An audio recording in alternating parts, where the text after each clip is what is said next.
So there's this movie called Peter Rabbit based off those delightful kids' books that you probably read growing up, but you probably have heard that this rabbit has found himself in a little bit of trouble because he decided to make fun of food allergies.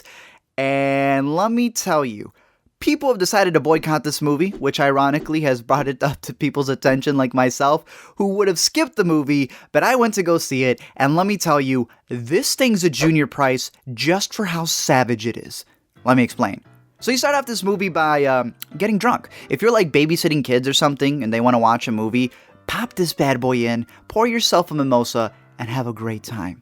Because you see, the thing is, you follow a family of rabbits whose parents got killed by this guy named McGregor, so they obviously hate Sam Neill over here, and they try to wreck his garden consistently. You got a neighbor over here played by Rose Byrne, who I guess works for Peter or something, because she's so pro-animals. She's always claiming that it's their world, they were here first, so they can do whatever they want. Even though, like, Rose, they didn't plant this garden, so no, they're not allowed to do that. On top of that, in the animal kingdom, don't animals shove each other out anyways? Anyways, Peter's such a scumbag, he gets the old man to chase him until he gets a heart attack. And then he throws a party for his death. It's a literal Animal House fiesta going on in this house where Peter, I'm not even kidding you, is puff passing carrots, his sister's pulling a little Uzi Vert jumping off of balconies in order to break her ribs, and there's even this flamboyant pig that's like a hoof away from throwing a pride parade. All of that gets cut off when General Hux, McGregor's nephew, comes in to sell the place, and he hates these animals way more than his uncle ever did.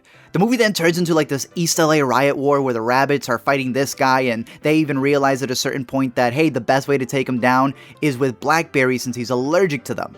Now listen, this is where the scene comes in the movie where I know a lot of people are complaining about it, but they haven't seen the movie. If you know me, like, I don't even fall on the sensitivity scale in any way, shape, or form. But boy, do I get why people are trying to boycott this thing. See, they legit try to murder this dude before he can use his EpiPen to save himself. They straight up Fayssal this man with the thing that they know will kiss him goodnight. But here's the thing. Peter Rabbit is a straight up troll. He literally breaks the fourth wall when they figure out that he has this allergy, and like Peter makes fun of other people who, you know, we all know, fake allergies in order to get attention, but then still says that he feels for those who really do suffer from allergies. Just not Hux. But then he does this thing where he looks at the camera, winks, and says, "But I hope we don't receive any letters." He done played us. Peter Rabbit ain't just messing up this dude's garden in the movie. Peter Rabbit baited people to talk about this movie by including this scene that he knew would trigger people, so the movie would get more attention and people like myself would go out on Valentine's Day to watch it.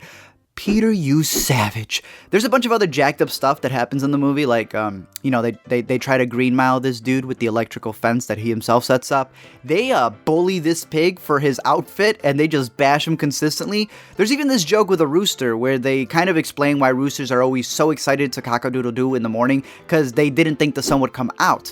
And that leads to a joke about how, since they didn't think there would be another day, this rooster's just smashing every night, and that leads to him having a dozen kids who he just doesn't know how to take care of.